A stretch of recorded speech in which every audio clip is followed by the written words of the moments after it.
السلام علیکم دوستو. چند ہفتے پہلے سابق وزیر خزانہ شوکت ترین صاحب اور خیبر پختونخوا کے سینئر وزیر خزانہ تیمور جھگڑا کے درمیان ایک ٹیلی فون گفتگو منظر عام پہ آئی. بڑا اس پہ شور مچا اور جو ناقدین ہیں، خاص طور پہ پی ٹی آئی کی اپوزیشن یعنی موجودہ پی ڈی ایم حکومت، اس کے کئی رہنماؤں نے اس پہ کافی شور مچایا، مختلف ٹوسٹس اس کو دیے، ملک دشمنی قرار دیا، غداری کے زمرے میں اس معاملے کو لے آئے اور نہ جانے کیسے کیسے الزامات لگے. بڑی وضاحتیں بھی کی حکومت نے، صوبائی حکومت نے بھی اور پی ٹی آئی کی قیادت نے بھی، لیکن وہ سلسلہ ابھی بھی چل رہا ہے. میں بھی ٹی وی پروگراموں میں جاتا ہوں، جب بیٹھا ہوتا ہوں تو دوسری جو جماعتیں ہیں وہ بار بار یہی مسئلہ اٹھا لاتے ہیں کہ پی ٹی آئی والے غدار ہیں، ملک دشمنی انہوں نے کی، آئی ایم ایف سے قرضے کو سبوتاژ کرنا چاہتے تھے. اور اسی لیے ہم نے سوچا کہ خود براہ راست ہم بات کر لیں تیمور جھگڑا صاحب سے. ایک تو یہ کہ آئی ایم ایف کے ساتھ جو ڈیل ہو رہی تھی اس سے چند دن پہلے انہوں نے خط لکھا، اس کی وجہ کیا تھی؟ کیا وہ اتنے ہی خود غرض ہیں پی ٹی آئی والے کہ اپنے ملک کے لیے ایک ڈیل ہونے جا رہی تھی، وہ انہوں نے بقول اپوزیشن کے، ان کی اپوزیشن کے ڈیلے کروانے کی کوشش کی؟ دوسرا ہم ان سے یہ سوال کریں گے، بنیادی ایک سوال ہے، جو نیولی مرج ڈسٹرکٹس جس کو کہتے ہیں، سابقہ فاٹا کی 7 جو ایجنسیز تھیں، وہاں سے بھی شکایات آتی ہیں اور ان سے زیادہ کس کو پتہ ہوگا کہ بنیادی طور پہ سسٹم کے اندر جو خرابیاں ہیں اس کی وجہ سے شکایات بھی پیدا ہوتی ہیں. بہت آپ کا اچھی انٹینشنز بھی ہوں، اس کے باوجود مسائل پیدا ہوتے رہتے ہیں. تو یہ دو بنیادی ایشوز ہیں. ہم نے تیمور جھگڑا صاحب کو دعوت دی ہے، زحمت دی ہے. تو جناب شکریہ، آپ نے یہ وقت نکالا ہے.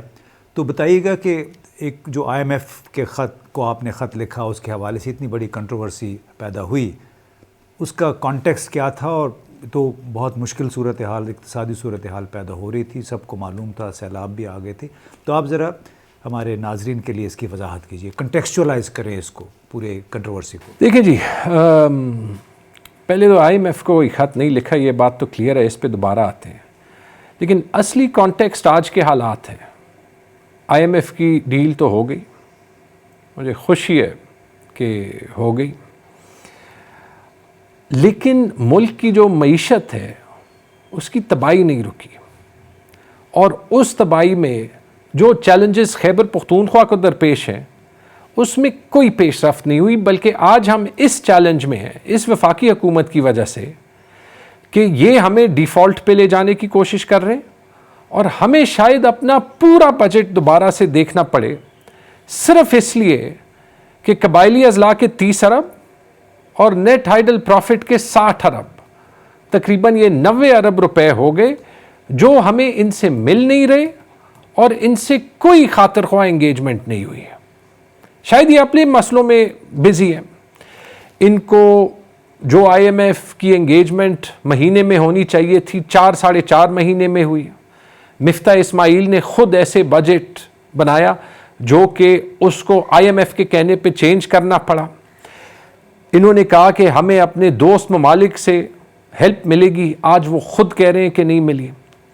اور جو یہ اپنے جھوٹ میں پھنسے گئے، جو 3-4 سال انہوں نے عمران خان پہ الزامات لگائے، کووڈ تھا، کووڈ کے باوجود 6% جی ڈی پی کی گروتھ ہوئی، انہوں نے کہا معیشت تباہ ہے اور مہنگائی ہے. حالانکہ دنیا میں بہترین معیشی پرفارمنس عمران خان کی تھی. انہوں نے کہا کہ ڈیزل کی قیمت، پیٹرول کی قیمت 150 روپے سے 100 روپے پہ آنی چاہیے. انہوں نے کہا کہ یہ آ کے بجلی جو ہے وہ کم کریں گے، گیس کم کریں گے. انہوں نے کہا فلور آف دا ہاؤس پہ احسن اقبال نے، بلاول بھٹو نے، مفتاح اسماعیل نے خود، کہ آئی ایم ایف کے ساتھ ڈیل غداری ہے، آئی ایم ایف کی ڈیل کو پھاڑنا چاہیے. مفتاح اسماعیل نے کہا کہ آئی ایم ایف کی بات ماننا آئین پاکستان میں نہیں لکھا. یہ ساری 2022 کی باتیں. اچھا، وہ تو سب کو معلوم ہے. انہوں نے بہت بڑا واضح ہو گیا تھا کہ اپنے یہ جب اپوزیشن میں تھے تو ہر موقع پہ تانے دیا کرتے تھے، لیکن ابھی جو تنازع پیدا ہوا، انہوں نے جو متنازع بنانے کی کوشش کی، جس آپ کے جو کمیونیکیشن تھی اس پہ وضاحت کیجیے کہ وہ اس کی ضرورت پھر کیوں پیش آئی؟ اس ملک میں اگر ہم نے تبدیلی لانی ہے تو جو اسلام آباد کی بیوروکریسی کا 18ویں ترمیم کے باوجود جو صوبوں کے ساتھ ایٹیٹیوڈ ہے اور جس طریقے سے صوبوں کے ایشوز سالو کرنے چاہیے، اس میں ایک مائنڈ سیٹ شفٹ آنا ہے. اس مائنڈ سیٹ شفٹ کے لیے ابھی سے نہیں، یہ جو 4 سال سیاست میں گزرے ہیں اس میں شروع سے جو ہے وہ کام کر رہے ہیں. اپنے حکومت میں بھی چیلنجز آئے، لیکن فرق یہ تھا کہ اس وقت جب چیلنج آتا تھا تو ہماری لیڈرشپ وہ تھی جو وفاق کے بارے میں خیال کرتی تھی. 1 سال قبائلی بجٹ کا ایشو تھا، عمران خان نے عید کے دن بنی گالہ بلایا اور وہ بجٹ ڈبل کرایا جب کیس بنایا. 1 سال اسی ایم او یو کے چیلنج پہ ایک ایسے ایشو پڑا، میں ابھی آپ کو ثبوت بھی دکھاتا ہوں. تو جب شوکت ترین کو بتایا کہ ہم اس ایم او یو پہ تب ہی عمل کر سکیں گے جب وفاقی حکومت ہماری مدد کرے، تو انہوں نے 30 جون کو این ایچ پی کے 25 ارب روپے ریلیز کرائے. یہ ایک پولیٹیکل ڈیسیجن تھا جو وفاق کے اور صوبے کے فائدے میں تھا. تو یہ کام تو ہم کرتے رہے ہیں. میں تو اسی ٹائپ کے خط حماد اظہر کو بھی لکھے. اچھا، اس خط کا لب لباب کیا تھا؟ یعنی جو ایم او یو کی آپ بات کر رہے ہیں، عام لوگوں کو یہ بھی نہیں پتا. اس خط کا لب لباب نہ کسی نے خط پڑھا ہے، افسوس کی بات، نہ کسی نے ایم او یو پڑھا ہے اور نہ کسی نے اس خط کی تاریخ پڑھی ہے. تاریخ یہ ہے، امتیاز صاحب خود ہی دیکھ لیں، یہ وہی خط ہے. لیکن یہ وہ خط ہے جو جون 2019 میں ایم او یو کے ساتھ، پہلی ایم او یو کے ساتھ دیا گیا تھا، جس میں وہی ہمارے چیلنجز لکھے ہیں، جس کے بعد خان صاحب نے میری میٹنگ جہانگیر ترین سے کرائی اور ہم نے ایم او یو میں امینڈمنٹس کرائی جو صوبوں کے حق میں تھی. لیکن یہ ایسا خط لکھا تو ہمیں ٹائم ملا. یہ 2021 کا ایم او یو ہے جو 2020 میں نہیں سائن ہوا تھا. اس بار وہی خط ہمارے سیکرٹری نے لکھا تھا اور وہی شرائط جو ابھی ہم نے لکھی ہیں اس پہ تک کہ پروگریس ہو، اور 2 سال ہوا، وہ ہمارے سیکرٹری فائنانس نے لکھا تھا.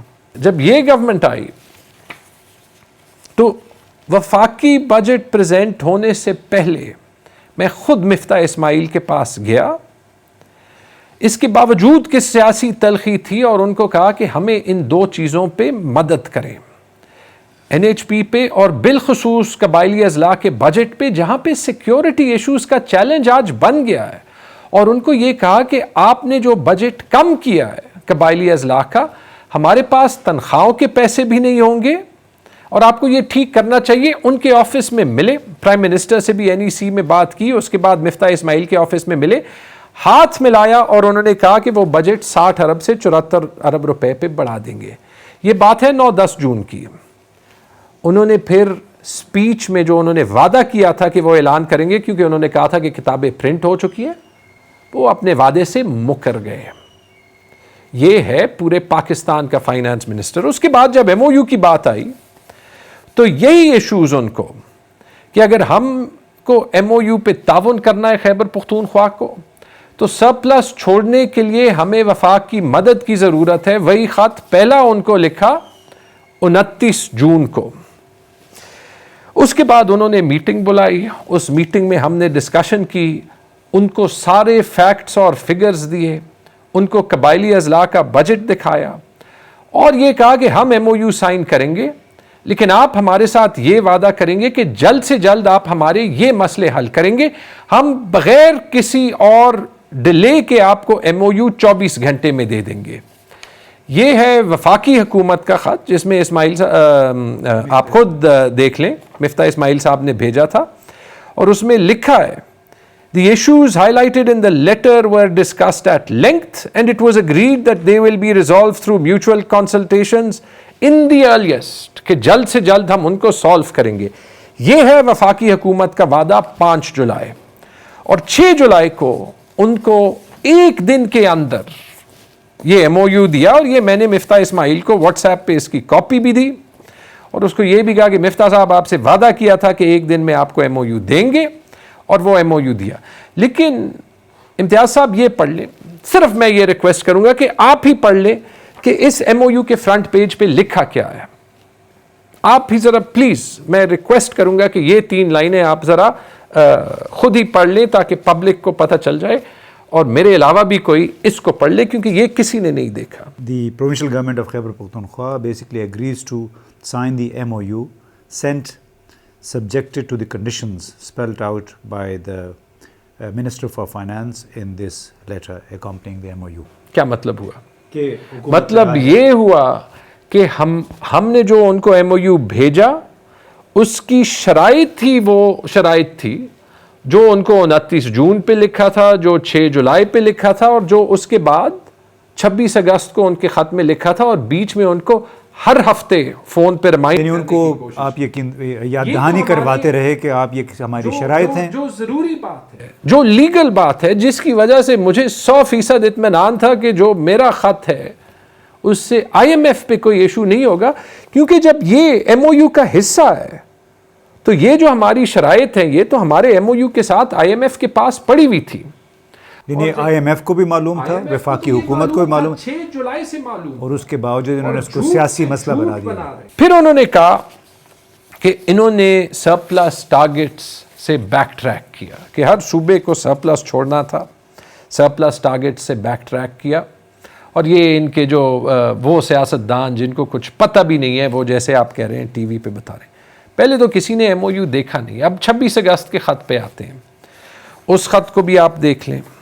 اس خط میں نہ IMF کو وہ ایڈریسڈ ہے، نہ میں یہ چیلنج کرتا ہوں مفتاح اسماعیل کو کسی کو بھی کہ وہ پروف کرے. ٹائپنگ تو یہ کرتے ہیں کہ کسی واٹس ایپ پہ بھی یہ کسی IMF کے بندے کو بھیجا ہو. یہ ایڈریسڈ ہے مفتاح اسماعیل کو، اور اس میں یہی لکھا ہے کہ پہلے سے ہمیں چیلنج تھا، ہمیں آپ کا ٹائم نہیں ملا، اور اب جو سیلاب آ گئے ہیں تو اس کے بعد اگر آپ ہماری مدد نہ کریں تو سرپلس چھوڑنا مشکل ہو جائے گا. بات یہ رہی کہ آیا وہ سرپلس چھوڑنا IMF کا MOU کا حصہ بھی تھا یا نہیں، یا میرے پاس یہ خط لکھنے کا اختیار تھا.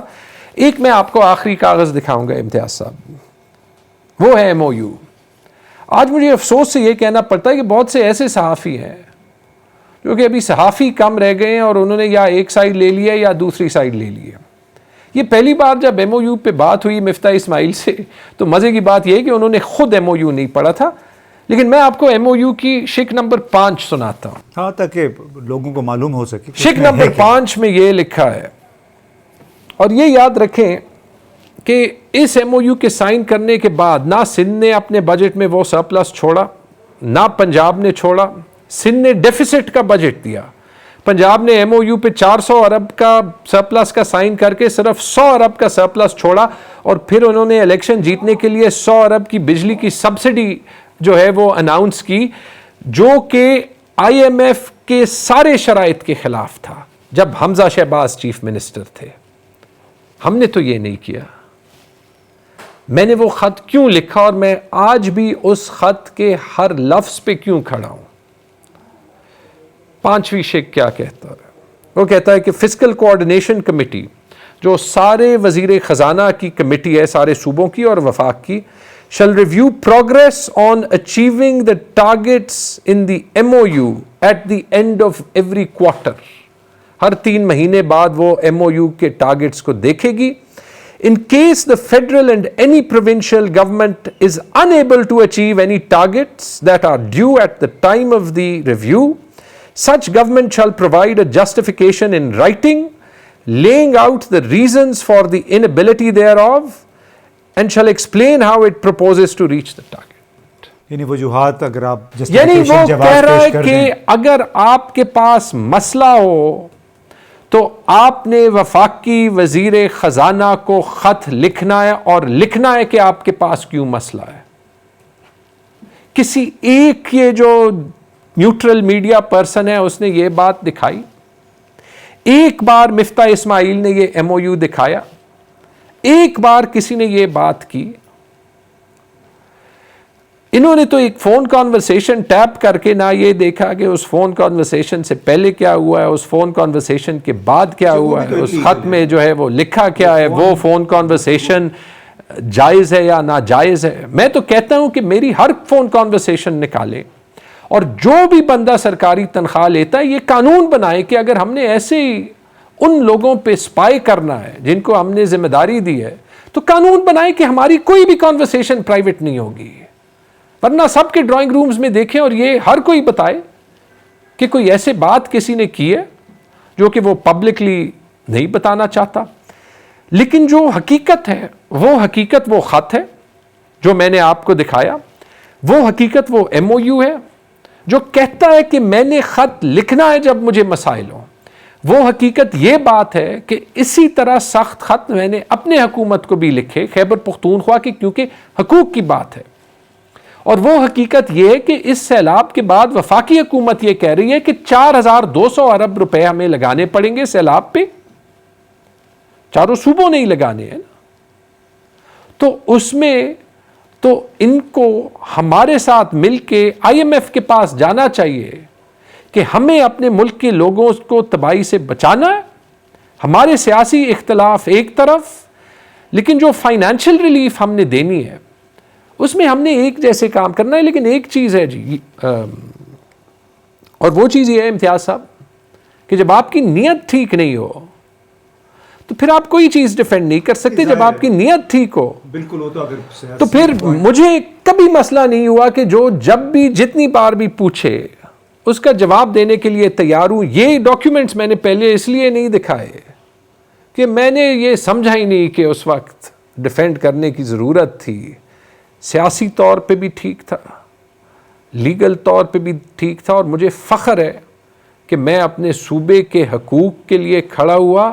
کیونکہ میرے خیال میں کیونکہ پاکستان ایک فیڈریشن ہے، ایک وفاق ہے، وہ وفاق تب ہی مضبوط ہوگا جب اس وفاق کا ہر حصہ مضبوط ہوگا. جی بلا شبہ بڑا زبردست وضاحت کی دوستو آپ نے تیمور صاحب کی باتیں سنی. اور اس کا لب لباب یہ ہے کہ اگر کسی فیڈریشن میں صوبے کو مسائل پیش آتے ہیں تو وہ مسائل پیش کر کے ان کو جواز بنا کے وہ اس نے پہلے جو کمٹمنٹ کی ہوتی ہیں اس سے وہ بیک آؤٹ کر سکتا ہے اس صوبے کے مفاد میں. اس میں کوئی ملک دشمنی یا صوبہ دشمنی نہیں ہے، بلکہ جو معروضی حالات ہیں. اور جیسے پاکستان میں سیلاب آئے، خیبر پختونخوا سے شروع ہوئے، ظاہر ہے وہاں بھی اب اضافی وسائل کی ضرورت ہے. اور جو وعدہ کیا تھا صوبائی حکومت نے کہ ہم سرپلس اپنا چھوڑ دیں گے، یعنی کچھ کیش آپ کے لیے چھوڑ دیں گے، ظاہر ہے وہ اب ممکن نہیں ہے. جہاں پہ اب وزیر اعظم اور وزیر اعلیٰ مراد علی شاہ چیخ و پکار کر رہے ہیں، 16 ارب اور 18 ارب ڈالر کی بات کر رہے ہیں کہ ہمیں اتنی چاہیے ہوگی، اور ایک لحاظ سے بھیک مانگ رہے ہیں. جو جس انداز میں اقوام متحدہ کے سیکریٹری جنرل کے آس پاس ہوتے رہے، اور وہ بھی ایک بڑی ایک ایمبیرسنگ صورتحال تھی جو باضمیر پاکستانی ہیں ان کے لیے. لیکن یہ میرا خیال ہے کہ لوگوں کو خود بھی سوچنا چاہیے، تھوڑا سا غور کرنا چاہیے کہ موجودہ حالات میں اگر PPP یا PMLN کی طرف سے بات اس طرح کی آتی ہے کہ PTI کے رہنما یا PTI کی صوبائی حکومت کوئی ملک دشمنی میں ملوث ہے، تو یہ بڑی انفیئر، بڑی ناجائز سی بات ہے. ہمیں حقائق کو سامنے رکھنے چاہیے. بلکہ پاکستان ان کی PTI کے اپوزیشن سے زیادہ IMF اور ورلڈ بینک میں لوگ پاکستان کے اس وقت ہمدرد ہیں، چونکہ انہوں نے صورتحال دیکھی ہے اور ان کو پتہ ہے کہ اس کے لیے اضافی مالی وسائل چاہیے.